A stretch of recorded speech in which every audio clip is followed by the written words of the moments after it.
In 2021, a rising star baseball player Fernando Tatis Jr. would sign a 14-year deal, making $340 million.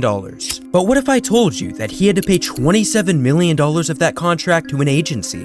And it's not just Fernando. Other known stars like Jazz Chisholm and even Cruz have paid this agency millions. The name of this group is called Big League Advance. They're partnered with some of baseball's youngest stars and even an NFL first-round draft pick. In only 8 years, they've solved some of baseball's largest problems, but have also sparked new controversies in the process. But who is Big League Advance? What are they doing? And how have they changed baseball? To understand, we need to go back to the beginning of the owner's career. Michael Schwimmer, who's making his major league debut. The man Michael Schwimmer is the one who created Big League Advance back in 2016. The company's initiative was to invest into the career of athletes to empower them to achieve their dreams, making it to the next level. The general premise was for Big League Advance to be an investment fund that gave minor leaguers and college baseball players financial support before they hit the big leagues, allowing these players to improve their living and training conditions. But at what cost is it for these investors? What if the player they invest into never makes a dollar off of being a major leaguer?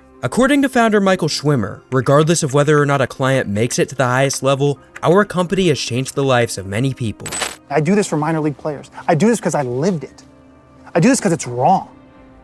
The system is wrong. Whether the player makes money from MLB or not, minor leaguers are offered $100,000 for 1% of their earnings, 5% for $500,000, or even 10% of their career earnings for $1 million. But what inspired Schwimmer to begin this company begins with his major league career that started back in 2011 as a reliever for the Phillies. He has a staggering height of 6 feet 8 inches tall and struck out roughly 9 batters per 9 innings during his time in MLB. However, after making 35 appearances in 2012, his career would tragically be cut short after suffering a torn labrum. And to make matters even worse, the Phillies were the ones who were blamed for his injury, as during the season, they would decide to send Schwimmer down to the minor leagues. But according to multiple sources at the time, quote, the demotion did not sit well with Schwimmer. 2 sources said the pitcher had recently complained of a sore arm and believed he should have been placed on the disabled list. But instead, they sent him down to the minor leagues, and after this entire incident, his career with Major League Baseball would be over forever, and he would never step onto a mound. That's a good pitch.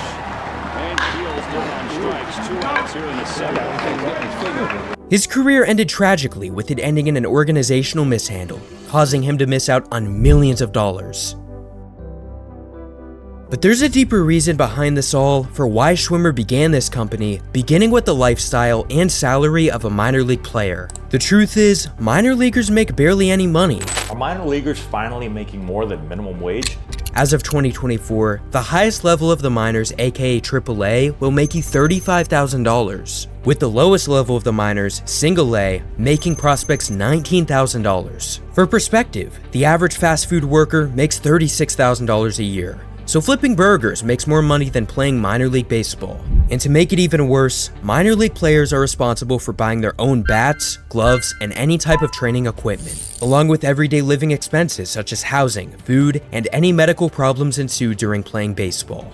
This problem sparked a league-wide controversy for why minor leaguers should make more money. Fans were not happy. It breaks my heart to see because this is the game that I've loved since I was a child. To make matters even worse, MLB's response was absolutely pathetic, as they would go on to say that minor leaguers should be making even less money. Now, MLB has said in a court proceeding that they are not wanting to pay minor leaguers during spring training because minor leaguers are already getting paid in the cost of the training.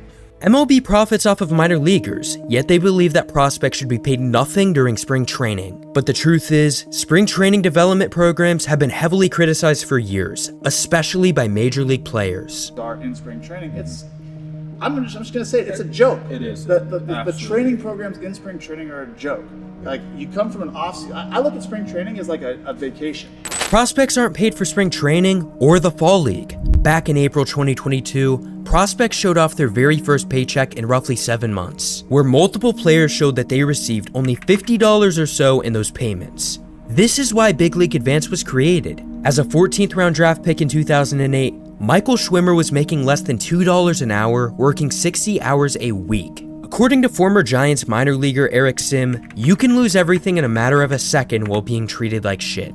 leading to Michael Schwimmer wanting to, quote, make a change in the minor league system. In only 8 years, Big League Advance has already signed 530 players, and Schwimmer has changed the minor leagues already. About 80% of the players they make deals with will never pay BLA a dime. But what about the players that this has affected in professional sports? How has this changed their life? How much money have they lost because of it? Was it worth it? And how did this later spark controversy? To know the truth, we have to go back to one of their first clients ever, future star Fernando Tatis Jr. At only 19 years old, Tatis signed his deal with Big League Advance so that he would not have to worry about full-time training and an apartment. But the unique part about Fernando Tatis Jr. and his situation is that he came from a background with a father who played 13 MLB seasons where he accumulated roughly $10 million. So why did Fernando's father never help him? We may never know. But regardless, signing this deal with BLA would be life-changing in many ways for Tatis, beginning with his call-up. Well, for the first time in the major leagues, Fernando Tatis Jr. is coming to the plate for his first major league at-bat. He was only 20 years old when he got the call-up, and he would begin breaking records immediately.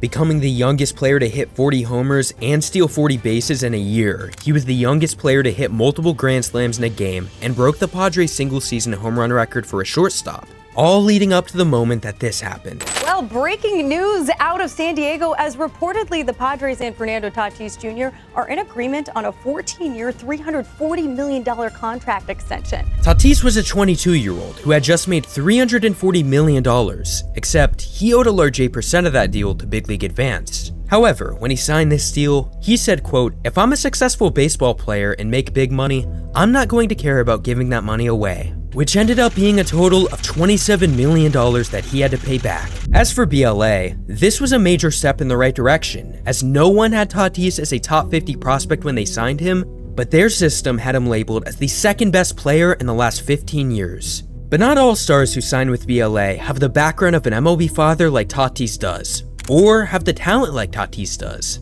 50% of BLA prospects come from lower income countries as of 2021, with not much of any baseball background at all. Take LA De La Cruz for instance. Coming from the Dominican Republic with no baseball background at all in his family, he was tasked with multiple disadvantages. But his size and frame gave him the ability to become an MLB superstar. And the Cruz from short is thrown to the plate, the tag, they got him!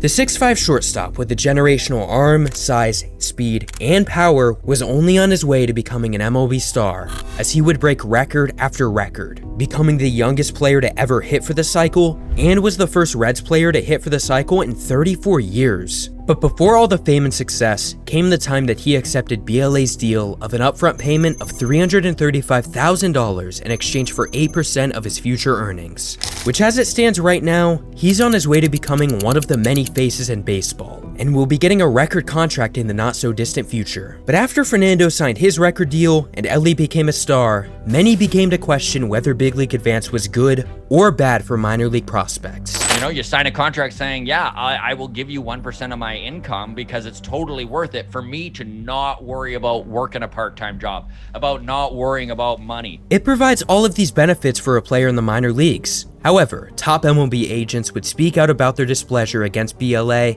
including agent Scott Boras, who said, quote, BLA's primary target is indigent and talented players from Latin America, because few, if any, top American athletes who received large signing bonuses would ever consider the unserious terms. In other words, Boras was accusing them of targeting and taking advantage of lower income prospects. This, however, was not the first time that BLA has been accused of taking advantage of people. Back in 2018, a teammate of Fernando Tatis Jr. would file a lawsuit against Big League Advance. According to NBC, the player, Francisco Mejia, would claim that he received $360,000 in exchange for 10% of future major league earnings, and thought the company was something other than generous. But only 2 years later, Mejia would claim in a lawsuit that BLA took advantage of him when his mother was very ill and needed payments to pay for her treatment. Not long after this came out, CEO Michael Schwimmer would tell ESPN that Mejia did understand the agreement fully, leading up to when Francisco Mejia would drop the lawsuit against BLA and would go on to say, I am happy with my agreement with Big League Advance and appreciative of the information and support they provided me. To be clear, I do not believe Big League Advance ever deceived me. As to why he ever began this lawsuit to begin with, we may never know, but it wouldn't be the first time or the last time that BLA got sued. There's a kid that signed a NIL deal. It was a deal that said that he would get X amount of dollars in return that the NIL company would get some of his NFL contract. That's bullshit. The NFL player, Gervin Dexter, sued the company after making a deal with them. He would make $400,000 from BLA in 2022, but would be drafted 1 year later, making $6 million. Gervin would say that the deal he signed was misleading and that the deal broke certain Florida laws. And while this case is yet to be settled, BLA has been facing backlash for years. Many people still believe that it is a scam and are taking advantage of the players. But Schwimmer has released information that over 90% of their signings are still minor leaguers, and that 75% of them were never even top 300 prospects. They've failed to receive support from MLB's own player association, as in 2019, MLB's Player Association was fighting a bill that they believed exposed players to troublesome gambling conflicts, while the sponsor of the bill, Michael Schwimmer, believed it would shield athletes from being taken advantage of. There were even lawyers represented by MLB who told the AP in 2021 that the Major League Baseball Association should and has educated players about the dangers of deals with entities such as Big League Advance, but more education is certainly warranted. While Michael Schwimmer does believe that his $400 million investment fund is a great option for players, BLA's model sparks ongoing debates about player support and innovation in MLB. However, there's also been debate regarding a secret baseball facility that's innovating new analytics into MLB. So check out my deep dive on how a secret facility is changing baseball forever.